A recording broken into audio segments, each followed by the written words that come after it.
Olá, minha gente! O Repórter Canção Nova de hoje celebra a Palavra de Deus. Isso mesmo, a Bíblia, o livro mais lido de todos os tempos. Nossa equipe na Terra Santa vai te levar a conhecer um pouco mais sobre o Antigo Testamento e a Torá, os 5 primeiros livros da Bíblia que ainda são lidos por nossos irmãos mais velhos na fé, os judeus. Você vai conhecer a história dos escritos de Qumran e a gruta onde São Jerônimo traduziu toda a palavra de Deus. E claro, no Novo Testamento, o Verbo, a palavra se fez carne. Vamos entender o contexto das profecias bíblicas cumpridas em Jesus. Fique com a gente, o Repórter Canção Nova está começando.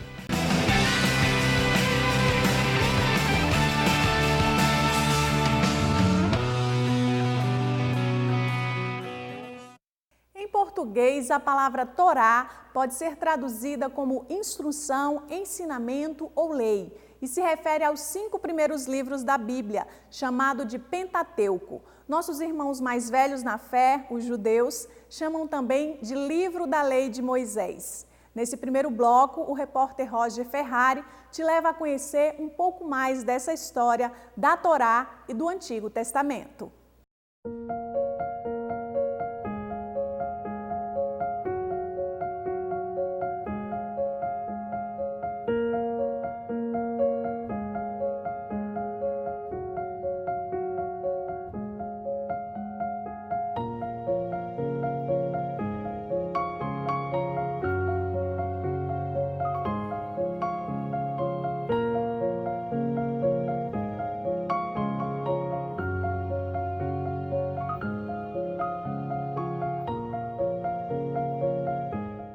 在起初已有圣言，圣言与天主同在，圣言就是天主。Egli era in principio presso Dio. All things came to be through him, and without him nothing came to be.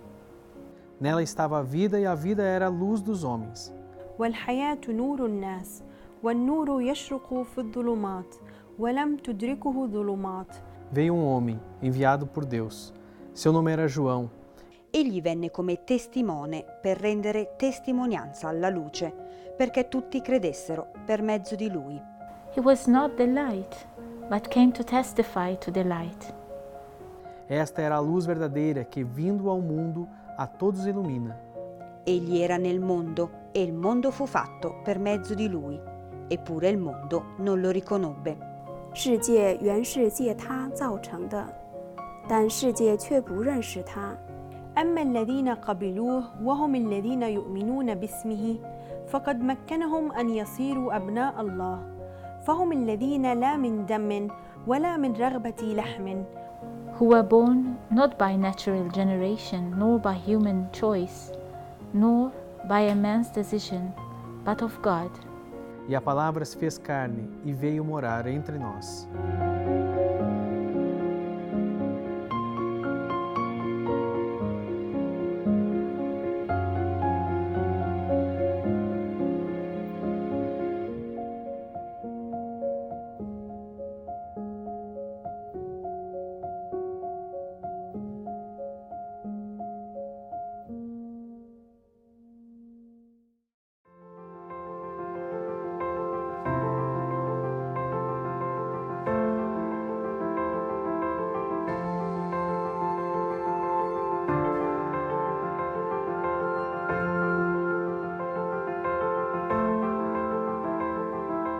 Ela já foi escrita em argila, pedras, pergaminhos, papiros e até mesmo metal. Para a gente encontrar uma Bíblia assim numa livraria com tanta facilidade hoje em dia, muita coisa já aconteceu. Hoje encontramos ela com capas diferentes, traduções diferentes, mas hoje eu quero te convidar a, junto comigo, fazermos o percurso de passarmos pelo Antigo Testamento até o Novo e conhecermos um pouco mais as riquezas desse livro sagrado.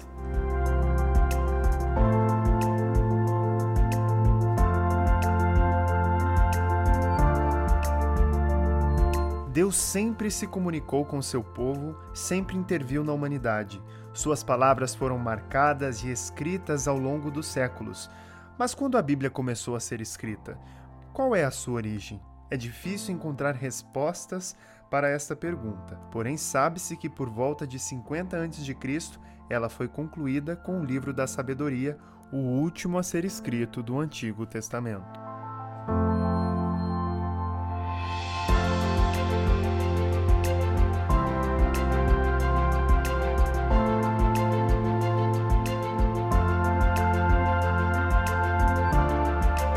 A palavra Bíblia vem do grego e significa livro. Os textos sagrados foram escritos inicialmente em hebraico e antes dela chegar ao que vemos hoje dividido em Antigo e Novo Testamento, precisamos entender um pouco de suas raízes e entender um pouco mais de sua história. E tentar conhecer também um pouco sobre o judaísmo. Como dizia São João Paulo II e foi repetido pelo Papa Francisco, os judeus são os nossos irmãos mais velhos na fé.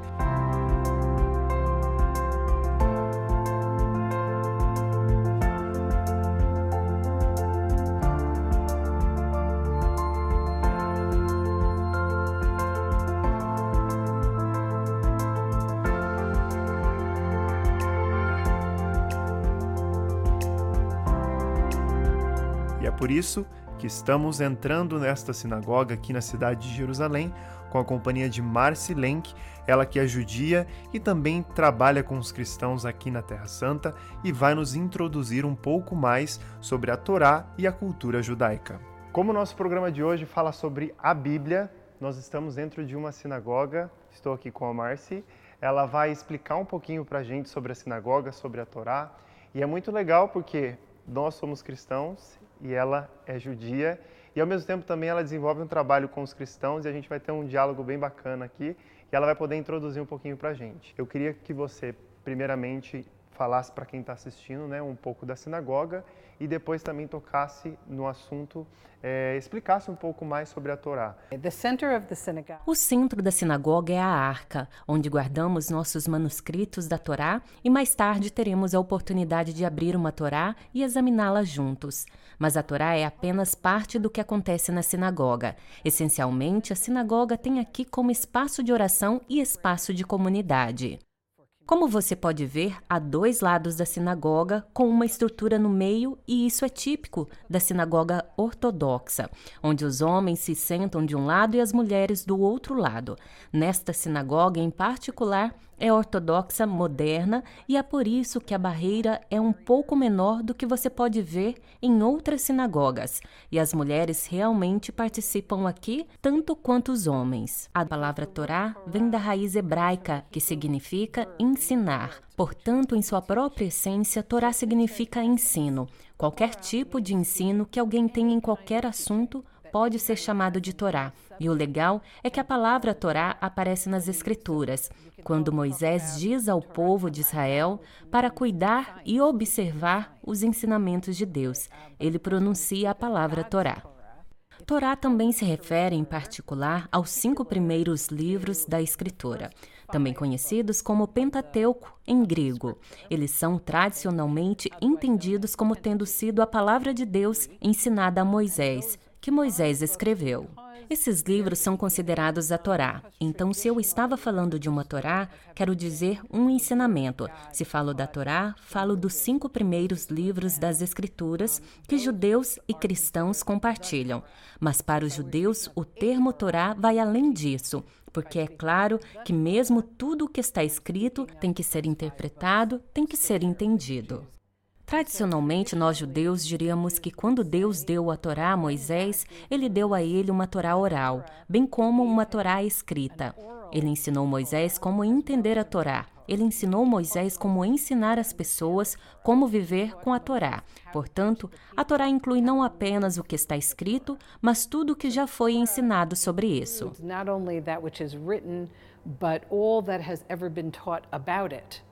Quando nós falamos de Torá e Bíblia, com certeza existem coisas em comum, como você já bem disse, algumas, mas o que você pode acentuar e pode pontuar para a gente? Portanto, a Torá é os 5 primeiros livros de nossas Bíblias, mas à medida que as coisas se desenvolvem, as nossas Bíblias acabam se tornando um pouco diferentes.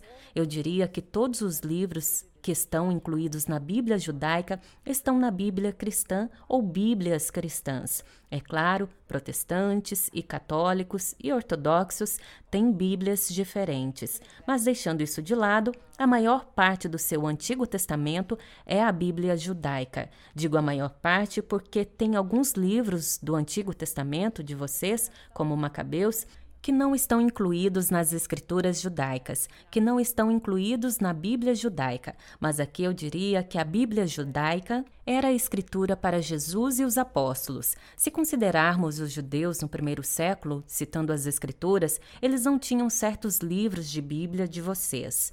Eles não tinham sido escritos. A Bíblia ou as Escrituras eram escrituras judaicas. Portanto, a Bíblia judaica é muito importante para entender o que quer que seja do Novo Testamento. In order to understand anything in the New Testament. Isso é muito legal e eu queria saber como que é o seu relacionamento com os cristãos. I grew up in the United States. I've lived in Israel for 30 years. Eu cresci nos Estados Unidos, moro em Israel há 30 anos, mas quando cresci apenas entre judeus e realmente não conhecia nenhum cristão. Foi só depois, quando me mudei para Jerusalém, que conheci os cristãos em um grupo de estudos interreligiosos. E quando jovem, eu tinha medo de cristãos, porque na verdade temos uma história ruim e me ensinaram que os cristãos, tradicionalmente ou historicamente, queriam nos matar ou nos converter. Portanto, os judeus deveriam temer os cristãos. Mas quando vim para Israel, encontrei os cristãos mais maravilhosos, que não estavam interessados em me matar ou em me converter, que me respeitavam e abriam espaço para aprender mais sobre eles. Então aprendi a apreciar não apenas os cristãos, mas o cristianismo. Na verdade, voltei para a escola e fiz um doutorado sobre o início do cristianismo. Agora sei algo sobre o cristianismo que realmente não tinha aprendido. E muitos dos meus melhores amigos são cristãos que eu continuo admirando. Portanto, sou judia, não sou cristã, mas aprendi com meus amigos cristãos e espero que eles aprendam comigo também. And I hope that they learn from me as well. Para a gente terminar essa nossa entrevista, eu queria que você nos levasse a conhecer a Torá, na verdade, né? Você pode nos levar? Let's go. Let's go!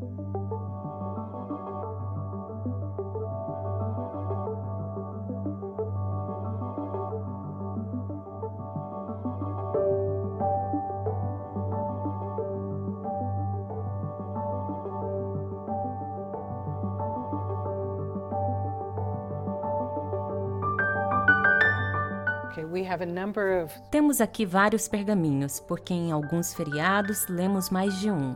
Lemos de diferentes sessões e economiza tempo, desenrolando-se e enrolando de novo, como mostrarei se lermos, se usarmos diferentes pergaminhos. Mas eu vou pegar um por enquanto.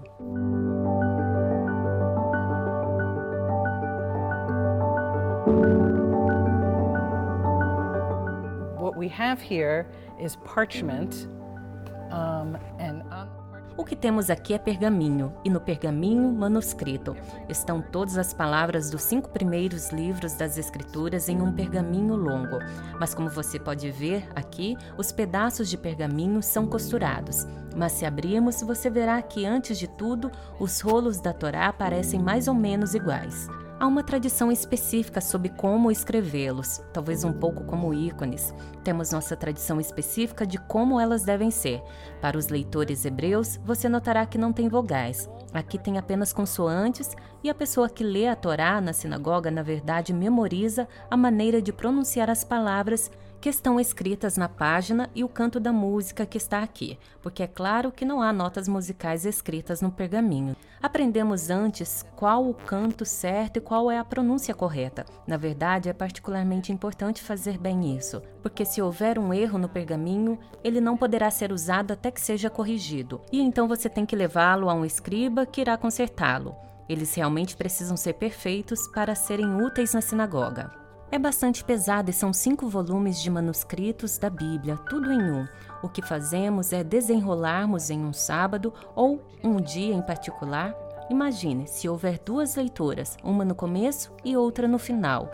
Ele levaria algum tempo para desenrolar e é por isso que usamos vários pergaminhos. Leva muito tempo para produzir os rolos da Torá. É por isso que é muito caro. Existem apenas algumas pessoas que são treinadas para escrever pergaminhos da Torá, que são consideradas uma profissão particularmente piedosa. Eu penso que nem todo mundo se sentiria santo o suficiente para fazer isso. Depois desses grandes ensinamentos, dessa grande partilha de conhecimento e de fé, eu me despeço da Marci e vamos continuar pelo Antigo Testamento, conhecer no próximo bloco o local em que os escritos de Qumran foram encontrados e vamos também até Belém, onde São Jerônimo traduziu a Bíblia para o latim no século IV.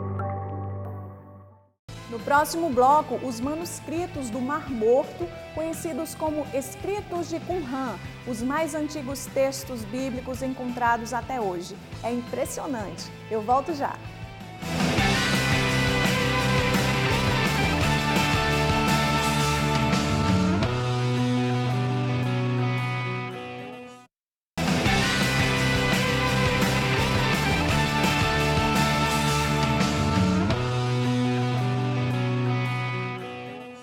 Estamos de volta e o repórter Canção Nova leva você a uma visita aos manuscritos do Mar Morto, uma coleção de textos e fragmentos da Palavra de Deus encontrados em cavernas de Qumran.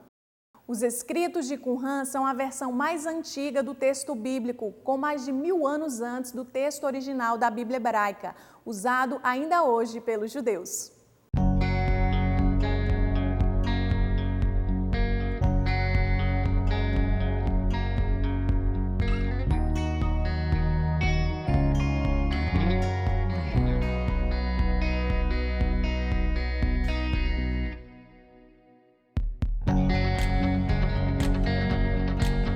A Bíblia é um conjunto de livros com dois autores, o autor divino, que é o próprio Deus, e o autor humano, que foram aqueles que traduziram em palavras o que o próprio Deus quis revelar. E para a gente ter uma ideia, esses livros que compõem a Bíblia e nos acompanham em nossa caminhada de fé foram perpetuados ao longo dos anos por diversos povos diferentes. Uma descoberta do século passado trouxe uma grande revelação sobre esses escritos. Você já ouviu falar dos escritos de Qumran? Sabe o que eles são, o que eles significam? Pois é, quem vai nos explicar melhor pra gente é o Padre Piotr. Ele é biblista, polonês e mora aqui na Terra Santa.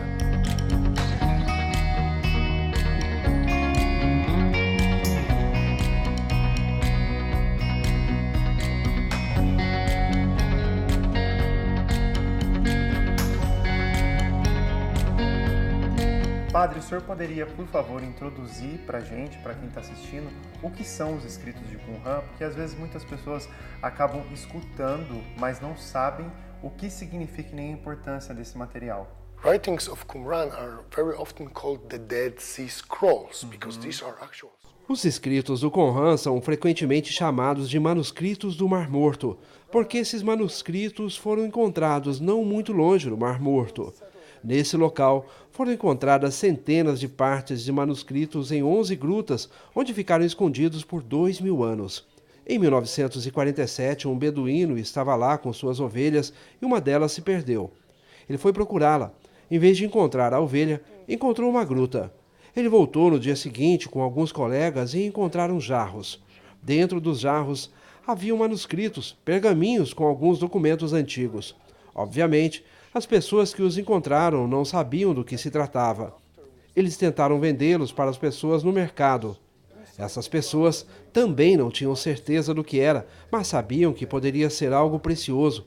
Então eles começaram a entrar em contato com alguns professores e assim todo mundo começou a saber que havia uma grande descoberta perto do Mar Morto. This way, all the world started to know there was a big finding next to the Dead Sea. Qual é a importância de ter encontrado esse material não só para os cristãos, mas também para os judeus?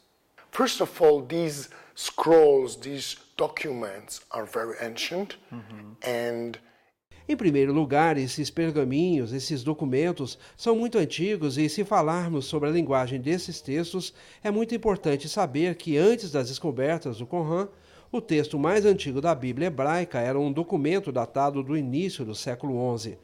Então, de repente, depois das descobertas em Qumran, encontramos muitos textos bíblicos de 1000 anos antes e puderam comparar. A grande surpresa: esses textos são quase idênticos. Claro que existem diferenças gramaticais e ortográficas, mas a descoberta em Qumran mostra que todo o Antigo Testamento, ou quase todo, porque o livro de Esther nunca foi encontrado lá, foi escrito através dos séculos da mesma forma. Os escribas que fizeram cópias durante os séculos foram realmente fiéis ao texto. Portanto, essa foi a grande importância de Qumran para os estudiosos do Antigo Testamento. Para nós, cristãos, Qumran revela uma comunidade messiânica não cristã que vivia fora de Jerusalém. Eles deixaram Jerusalém provavelmente porque não gostavam do templo, talvez a corrupção no templo, a forma de rezar. Eles vieram para o deserto para esperar o Messias. É muito semelhante às coisas que sabemos do Novo Testamento. Por exemplo, João Batista, que vai ao deserto e proclama: "Esta é a voz que clama no deserto." Parece familiar à comunidade em Qumran. Muitas teorias foram publicadas recentemente. Foi a primeira comunidade cristã? Jesus estava em Qumran? Os cristãos estão ligados a Qumran? Te digo o que a ciência diz. Vimos alguns textos paralelos muito semelhantes. Por exemplo, a comunidade do capítulo 5 de Mateus, "Felizes sois vós", temos uma passagem das bem-aventuranças em Qumran, mas não é exatamente a mesma. Alguns outros paralelos entre os escritos de Qumran e o Evangelho de João, mas nunca é idêntico, nunca é o mesmo. Podemos dizer que no tempo de Jesus, ou pouco antes ou depois de Jesus, havia muitos grupos esperando pelo Messias. A atmosfera aqui em Jerusalém, na Terra Santa, era muito difícil. Por um lado, tem a ocupação romana. As pessoas não eram livres. Por outro lado, havia uma grande expectativa. Alguém virá. Deus precisa fazer alguma coisa. Tinha muitos grupos assim. Eu acho que a comunidade em Qumran é um desses grupos. Se você encontra ou não algumas semelhanças com o cristianismo, eu diria que não são semelhanças diretas, mas algumas ideias paralelas que você pode encontrar em Qumran. Whether or not you find some similarities with Christianity, I would say it's not direct similarities, but some parallel ideas you can find in Qumran. Muito bom. Agora eu queria também finalizar as minhas perguntas querendo saber de você aonde estão esses escritos, onde eles estão sendo preservados e quando esse material foi datado. Most of the texts are... A maioria dos textos é do período entre o século III a.C. e o início do final do século I depois de Cristo. Esse é o período geral. A maior parte das descobertas está agora no Museu de Israel, aqui em Jerusalém, e elas são muito bem preservadas. Claramente, ou digamos infelizmente, você não pode ver os pergaminhos originais. Deixe-me contar uma história. Eu era estudante da Universidade Hebraica de Jerusalém e um dos meus professores nos deu um exercício para comparar um dos escritos de Qumran, o grande pergaminho de Isaías, com a versão que temos das Bíblias posteriores. O mesmo texto apenas para comparar, para encontrar a diferença, e eu trabalhei neste documento por 2 semanas. Depois fui ao museu e disse que precisava ver o pergaminho original de Isaías, precisava encontrar essa passagem. Entrei e vi um grande pergaminho enorme e disse: "Uau, é isso!" Comecei a procurar minha passagem, depois vi a informação: isto é uma cópia. Eu reclamei e perguntei como que é uma cópia. Eu quero ver o original. Ele disse: é precioso demais. Nós o mantemos em um local onde a umidade e a temperatura são adequadas, porque esses documentos têm mais de 2000 anos. Eles podem ser danificados com muita facilidade e precisam ser preservados. Mais tarde, quando trabalhei no meu doutorado e precisei verificar um dos documentos de Qumran, foi a passagem do livro de Eclesiastes, descobri que ele está em Amã, na Jordânia. Isso me levou à conclusão: existem alguns documentos também fora de Jerusalém. É uma pena que não possamos aproveitá-lo, mas precisamos mantê-lo para as gerações futuras. It's a pity we can't see them, but we need to keep them for the future generations. E agora, sem mais demoras, eu encerro a entrevista e pegamos o nosso caminho saindo de Jerusalém com sentido ao sítio arqueológico de Qumran.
As escavações que aconteceram nesse local foram lideradas pela École Biblique de Arqueologia Francesa e aconteceram no ano de 1956. Bem aqui atrás da gente, 11 cavernas foram descobertas com fragmentos da Bíblia, fragmentos de manuscritos escritos em hebraico, aramaico e grego. Mais ou menos 930 fragmentos foram descobertos aqui. Eu quero mostrar para você agora uma dessas cavernas. Vem comigo.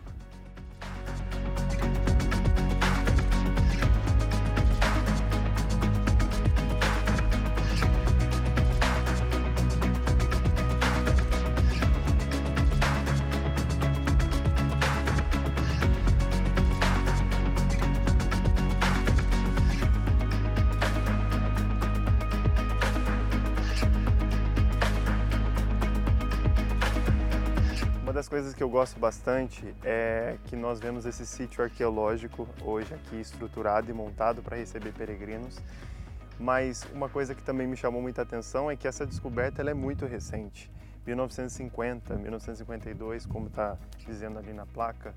É muito interessante você pensar que manuscritos da Bíblia tão antigos pertenciam a um povo que morava nesse local. Você também assistindo na sua casa, você vê que esse é um local desértico. Então, para a gente que está aqui, a gente já está vivendo o outono aqui em Israel, mas está bem quente, esse é um local bem quente. Vou mostrar para vocês aqui também, ó, pedir para a Dani mostrar. Acho que vai estourar um pouquinho, mas bem à nossa frente é o Mar Morto. Esse mar que está aqui bem visível para nós é o Mar Morto. Então a gente pisa na história, a gente vive a história e num local tão próximo ao Mar Morto, aqui o famoso sítio arqueológico de Qumran. Então acho que para mim viver essa experiência aqui hoje, eu ouvi falar tantas vezes de Qumran, tantas vezes na televisão e acho que é uma experiência que vale a pena de ser vivida para quem tem a oportunidade de vir até Israel e conhecer um local desse. Porque diz de algo muito importante, né? Uma das descobertas mais importantes do século XX. E sem contar que essa paisagem também vale a pena, né?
E agora a gente se despede de Qumran, vamos pegar o nosso carro e vamos sentido Jerusalém para chegar até Belém.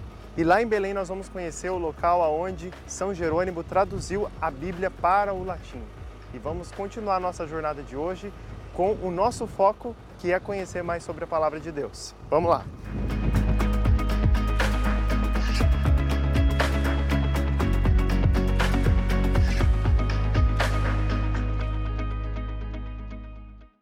A seguir, a Gruta de São Jerônimo, local onde a Bíblia, como eu e você conhecemos, foi traduzida do hebraico e grego para o latim. E o Novo Testamento, onde o Verbo se fez carne, Jesus, palavra viva de Deus Pai.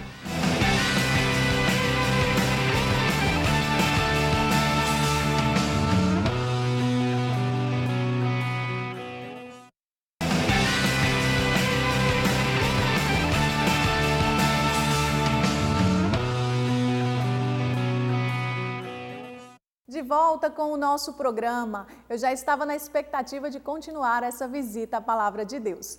Você sabia que São Jerônimo foi quem traduziu a Bíblia pela primeira vez? Ele traduziu do hebraico e grego para o latim, a língua falada pelo povo na época. Você vai entrar com a nossa equipe na gruta onde ele fez a tradução. Através desse trabalho, a palavra de Deus chegou até você e até mim, como nós conhecemos hoje. E ainda uma visita ao local da anunciação, onde o Verbo, a palavra de Deus, se fez carne. Jesus, a boa notícia do reino de Deus.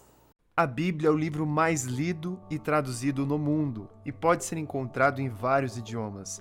Mas, para se tornar acessível, um longo caminho foi percorrido. E é neste contexto que entra a figura de São Jerônimo, doutor nas Sagradas Escrituras, filósofo, teólogo e historiador. Ele fez a primeira tradução dos textos originais em hebraico e grego para o latim, a língua falada pelo povo naquela época. Por isso, sua tradução foi chamada de Vulgata, ou seja, popular. São Jerônimo viveu por 40 anos em Belém e neste período aqui ele escreveu numerosos comentários sobre a Bíblia. São muito famosas também as suas cartas e aqui completou a tradução de todo o Antigo Testamento da língua hebraica. São Jerônimo morreu no dia 30 de setembro do ano de 420, com quase 80 anos e se tornou o padroeiro daqueles que se dedicam aos estudos da Bíblia.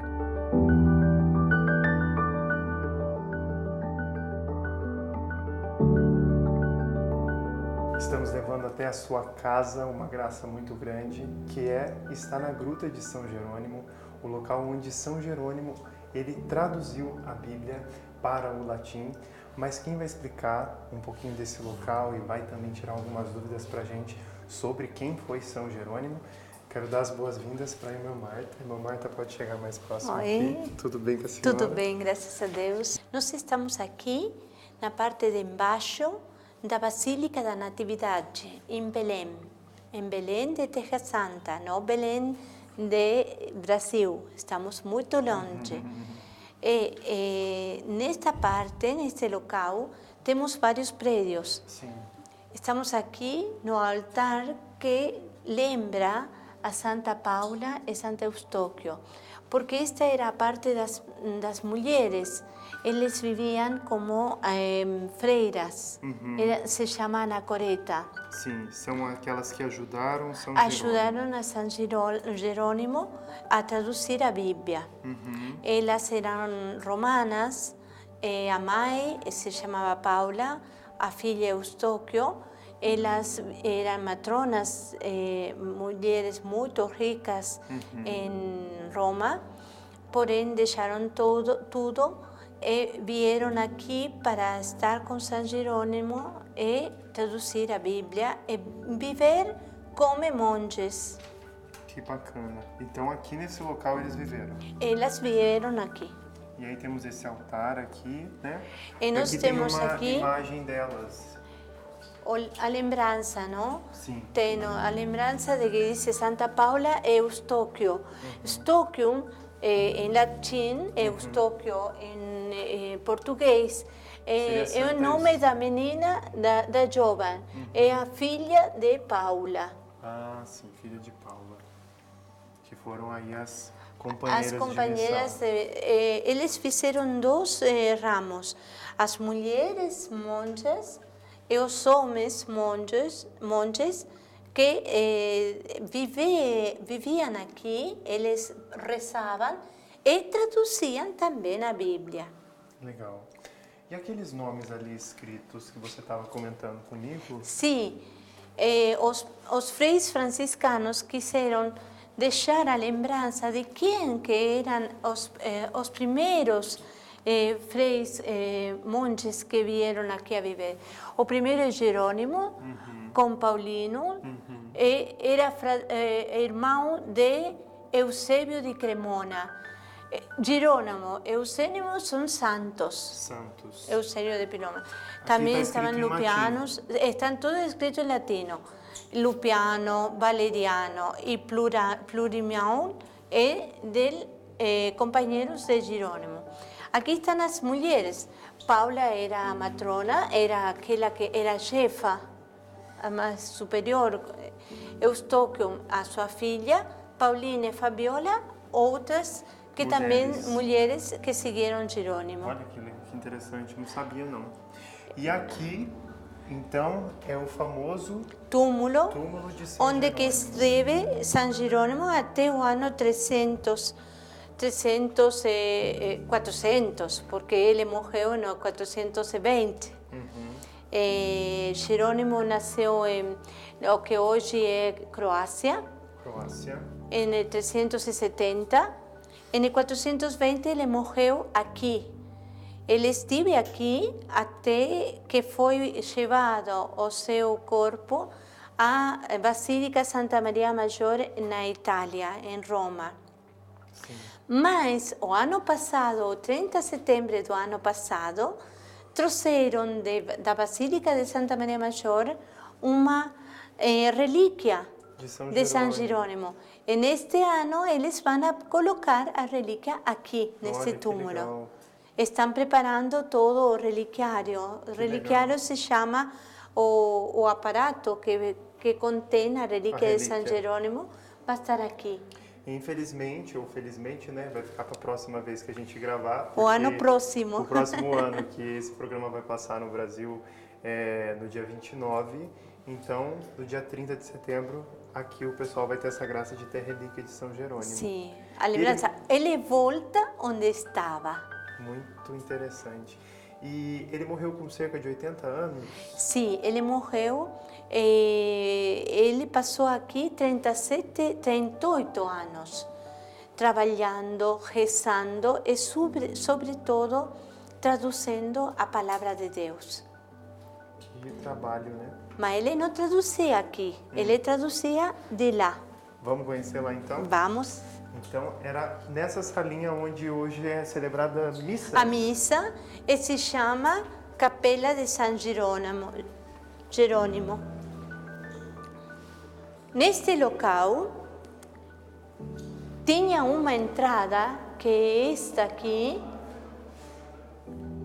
Por aqui entravam eles, tinham o acesso direito. Entrava por aqui? A entrada era por aqui. Olha. Tinha o acesso direito. Aqui em cima é a Basílica, né? Em cima está a Basílica da Natividade. E tem um mosaico que é moderno, vocês podem ver, que lembra os 4 santos dos grupos das freiras e dos monges que estiveram com Jerônimo. San Jerônimo, San Eusébio de Cremona, Santa Paula e Santo Eustóquio. Ele aqui vino para traduzir os salmos. O Papa San Damaso I, primeiro, pediu para ele traduzir os salmos no idioma, na língua que todo mundo falava. Era o latim naquele momento. É como o inglês hoje. Sim. Todo mundo conhecia o latim. Sim. Agora ele começou traduzindo os salmos, que eram aqueles que rezavam, do hebreu ao latim. Ele pegou também do 70 a versão dos gregos e traduzia. Mas como ele não conhecia bem o hebreu, no início vinha um rabino de noite, escondidas, porque não tinha boa relação entre judeus e cristãos, ele vinha ajudar Jerônimo para a tradução. Isso eu não sabia. E depois ele aprendeu bem o hebreu e traduziu toda a Bíblia, todos os livros da Bíblia, do hebreu, o Antigo Testamento, e do grego, o Novo Testamento. Que missão! Uma missão belíssima.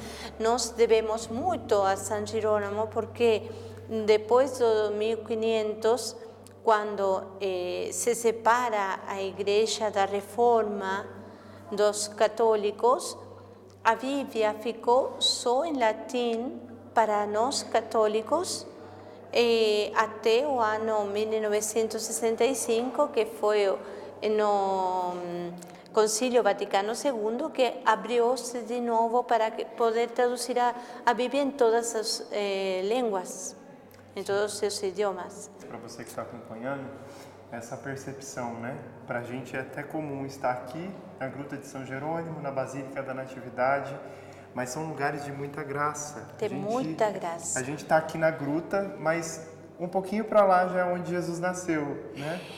Jerônimo quis vir aqui para fazer esta tradução, porque ele estava na Itália, ele podia usar as bibliotecas maiores que tinha naquele momento para traduzir a Bíblia, que Papa San Damaso pediu para ele. Mas ele decidiu vir para aqui para poder estar bem perto do local onde que Jesus nasceu.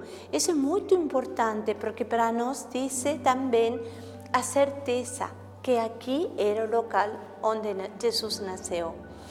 E tem vitral muito interessante, porque não está o Espírito Santo que está inspirando a Girolamo. É Jesus mesmo que deita para ele, está inspirando ele para traduzir a Bíblia. Porque ele quis vir aqui onde a palavra fez carne. E eu confesso que fazendo a produção e estudando um pouquinho também sobre esse programa, para montar esse programa, eu pensei, quantas pessoas não têm Bíblias nas suas casas, mas não abrem a Bíblia nem uma vez na semana, uma vez no mês, às vezes fica só de enfeite. Eu acho que eu queria até pedir a sua mensagem, para a gente encerrar esse nosso bate-papo aqui, mas essa mensagem para quem está em casa acompanhando, eu acho que é um apelo para nós darmos mais valor à palavra que foi traduzida, que foi encarnada, a palavra que é vivida e que é divulgada no mundo inteiro, não é mesmo, irmã? É mesmo assim, é muito importante, porque para nós hoje, que temos tanta comunicação, podemos conseguir a palavra de Deus até no telefone. Sim. Nós podemos conseguir a palavra de Deus de cada dia, o evangelho de cada dia. Sim. Pode pegar, se para vocês em casa é difícil ler tudo, leia um pouquinho cada dia do evangelho. Sim. Irmã, muito obrigado. Deus te abençoe, abençoe todos esses ensinamentos, pela graça de estar aqui hoje, essa graça de simplesmente ter esse local exclusivo para a gente. Você com certeza já passou por muitos grupos aqui. Eu gosto de frisar bastante para quem está assistindo, porque às vezes acha que fechou o local para a gente, mas é uma graça que Deus... É uma graça, verdadeiramente. As pessoas que vêm aqui são muitas, passam milhares de pessoas a diário aqui e nós estamos sozinhos. Muito obrigado, Deus te abençoe. Amém. Eu me despeço agora da irmã Marta e nós temos uma outra jornada que você vai conferir daqui a pouquinho.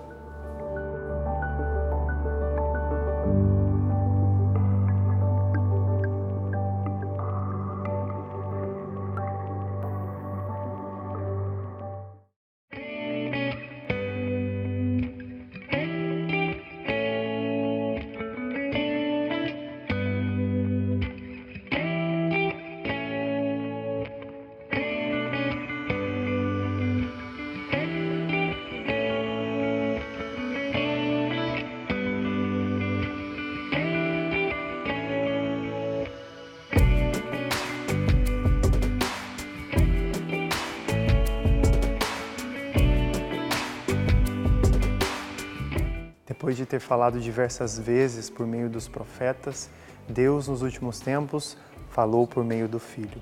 E é por isso que Jesus se comunicava não somente com os pescadores da Galileia, como os escribas de Jerusalém. Transmitiu seus ensinamentos, as suas parábolas, que foram testemunhadas pelos seus discípulos até chegar a nós nos dias de hoje. Nós estamos terminando o nosso programa aqui em Nazaré, porque aqui, nessa gruta, onde Maria disse o seu sim, nós começamos a história do Novo Testamento. E quem vai conversar conosco agora é o Frei Molina. Frei Molina, estamos diante da gruta onde o Verbo se fez carne. Podemos dizer que aqui começa o Novo Testamento? Certamente. Qua siamo in un posto molto particolare. Certamente. Estamos em um lugar muito particular.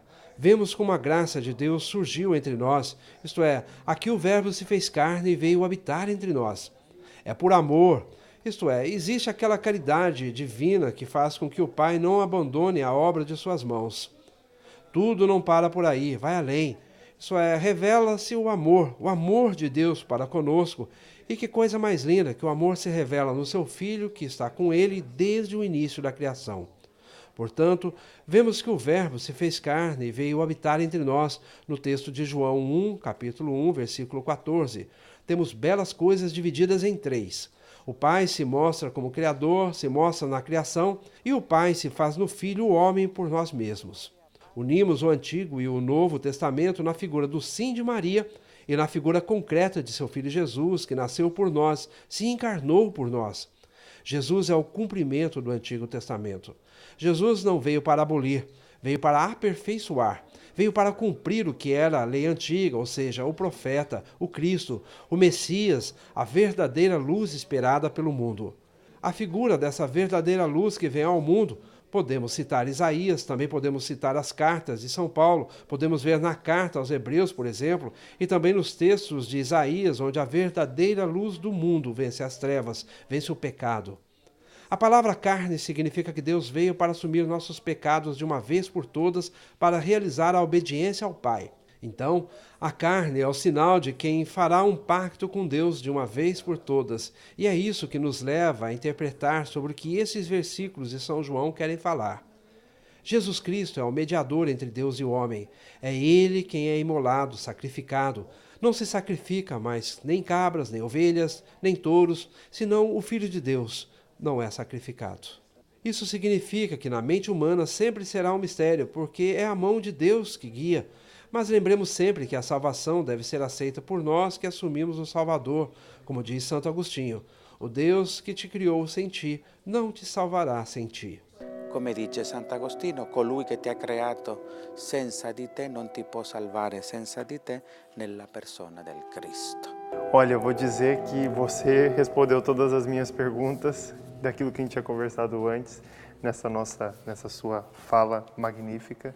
Eu quero te agradecer por ter trago para a gente de uma maneira tão exemplificada e explicada essa junção, o cumprimento de Cristo como aquele que é o cumprimento do Antigo Testamento.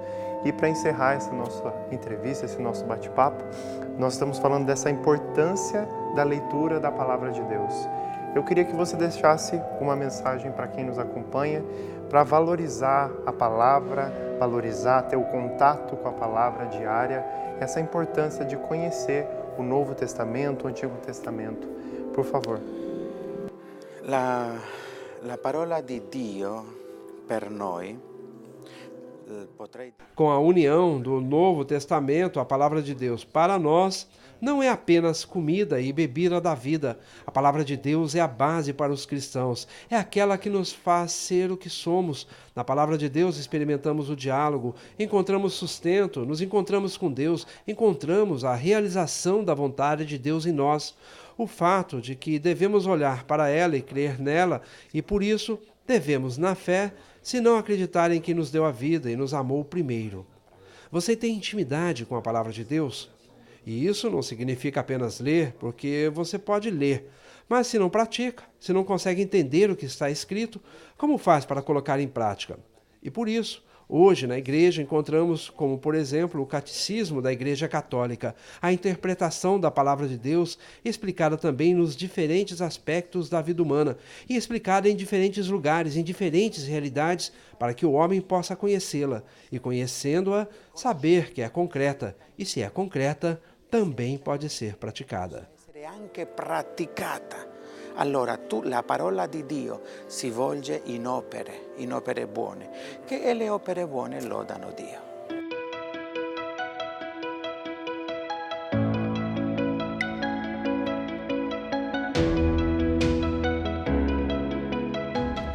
Seja de maneira física ou até mesmo tecnológica, a Bíblia continua sendo acessada e lida, seja em computadores, celulares ou tablets. Através de uma simples pesquisa, podemos encontrar versículos bíblicos, até mesmo capítulos, ou do Novo ou do Antigo Testamento. A tecnologia também permite que a palavra de Deus seja espalhada pelo mundo e se torne cada vez mais conhecida pelos meios de comunicação. No mundo, existem cerca de 7.000 idiomas, e pelo menos mais da metade deles já possuem uma versão traduzida da Bíblia. O meu desejo é que este programa te leve a refletir sobre a importância deste livro sagrado em nossa vida e que a partir de hoje você valorize ainda mais esse tesouro que se encontra em suas mãos, o qual você pode se enriquecer todos os dias. Quanta riqueza nossa história de fé e de vida! A palavra de Deus é um tesouro precioso. Monsenhor Jonas Abib, o nosso pai fundador, diz que precisamos estudá-la dia a dia. Só assim seremos verdadeiramente felizes. O Evangelho vivo e vivido. Conheça o livro A Bíblia Foi Escrita para Você. É um método simples de estudo da palavra de Deus que vai te ajudar a vivê-la. O repórter Canção Nova de hoje fica por aqui. Continue com nossa programação. Tchau, tchau.